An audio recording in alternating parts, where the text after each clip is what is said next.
Joining me from Adelaide is Anne Ruston. Anne Ruston, thanks for your time. You heard Jim Chalmers there. He said you're trying to rerun the last election campaign. They haven't got any increase in tax proposals other than trying to get more tax out of multinational companies. And he says the budget has a shelf life of just 6 months with those cost of living measures. What's your reaction to all of that? Well, unfortunately, it's just more spin, more hollow comments. I mean, the reality is that the budget that we brought down on Tuesday night, whilst it was temporary and targeted around some of the cost of living pressures, particularly as it relates to the huge spikes that we saw in petrol prices, I mean, there are long-term commitments across all areas of our economy, both here and making sure that we've got our export markets moving overseas. I mean, the comments that we just heard from Mr Chalmers were sort of typical of somebody who wants to talk it up. But I think our track record of delivery over the time that we've been in government and the plan that we've got going forward, will speak to the Australian public. And he can say all the weasel words and the throwaway lines that he likes. The reality is that we have a plan for the future and we're absolutely committed to delivering it. But how can you take Labor on like you did last time and you only narrowly won, saying they're the party of increased taxes, they're going to raise your taxes, when they take that attack line away from you by saying they're not going to do it? You're saying, we know what they're going to do, they're just hiding it. It's not as effective, is it? Well, I mean, the thing that the Labor Party have got to do going through this election campaign is they've got to tell us how they're going to pay for the things that they're promising. I mean, we saw on Thursday night, that they had said that they, a whole heap of promises in aged care. Now, we know that $2.5 billion isn't even going to touch the sides when it comes to the promises that they're trying to make. I mean, saying that multinational, tax changes are going to pay for all of the things that they're out there promising. Their policy appears to be universally free childcare for everybody, no matter how much you earn. How are you going to pay for that if you're not going to make changes to increase Ms Ruston, taxes? how are you going to pay for your promises, including massive more spending on the Defence Force, other than Josh Frydenberg continually saying he's going to grow the economy? Well, I mean, obviously growing the economy is one of the most important things. At the end of the day, you've got two options around how you actually fund things. One is you grow the economy. The other one is you tax people more. And we know if you tax people more, that's a surefire way of shrinking the economy. And on Tuesday night, you saw the amount that was booked to the bottom line. Ms Ruston, can't they grow the economy if they win Labor? Well, they don't. What would stop them growing the economy? They don't appear to have any policies that they've put forward that I've seen. All we saw on Thursday night in their budget reply speech was that they were going to invest more in aged care. They're going to spend more on childcare. They're going to spend more on things. I have not seen any productive investment in anything that I've seen from policies from the Labor Party so far that would suggest that their plan for the future of Australia is about growing our economy and making sure that our economy is the one that affords us to be able to pay for the things, the essential services that Australians rely on. Do you think if elected the government would make more of a fist of budget repair? Well, I mean, obviously, as we come out of the COVID pandemic, as we get our budget and our economy restabilised, of course, there's still the instability that comes from the supply chain interruptions and obviously what's happening in Northern Europe at the moment.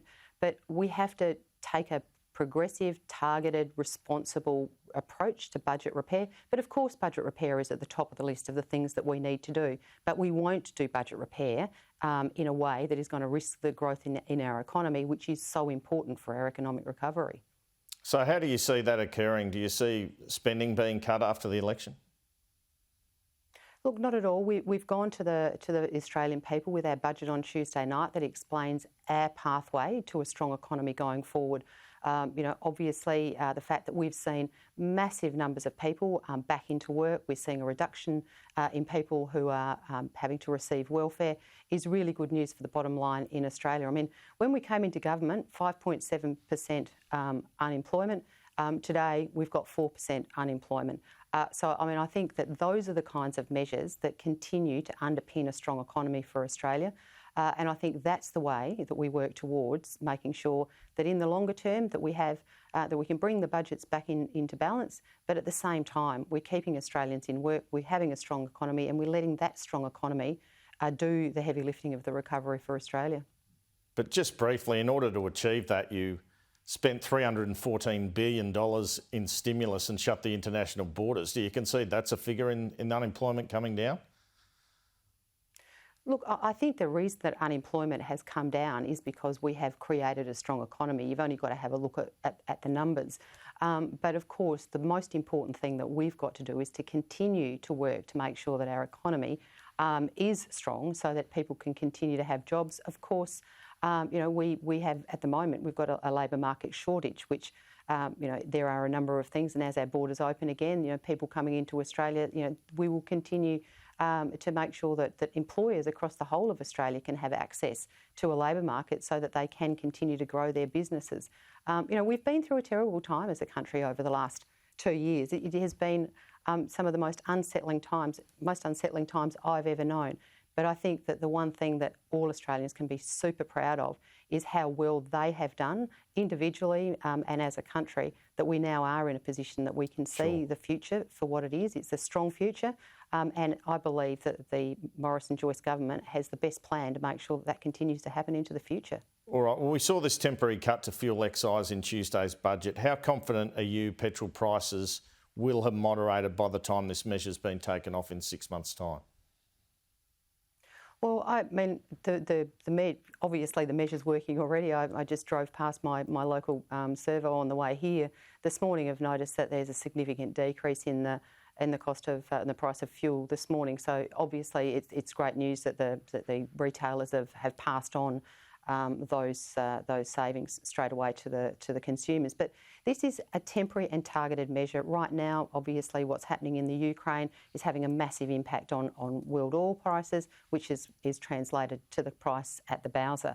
I think what we've done is we've provided 6 months temporary relief, and of course we would. These are the kinds of things that you reassess at the time. So we've put something in for 6 months to give people temporary relief, and it can be reassessed closer to the time of its expiry. All right, and the PM has copped some accusations that he may have used race in order to win his pre-selection against a guy who was pre-selected but ultimately thrown out, Michael Toke. What did you make of those, and what do you make of these continuing battles within the New South Wales Liberal Party? They must be hurting your campaign.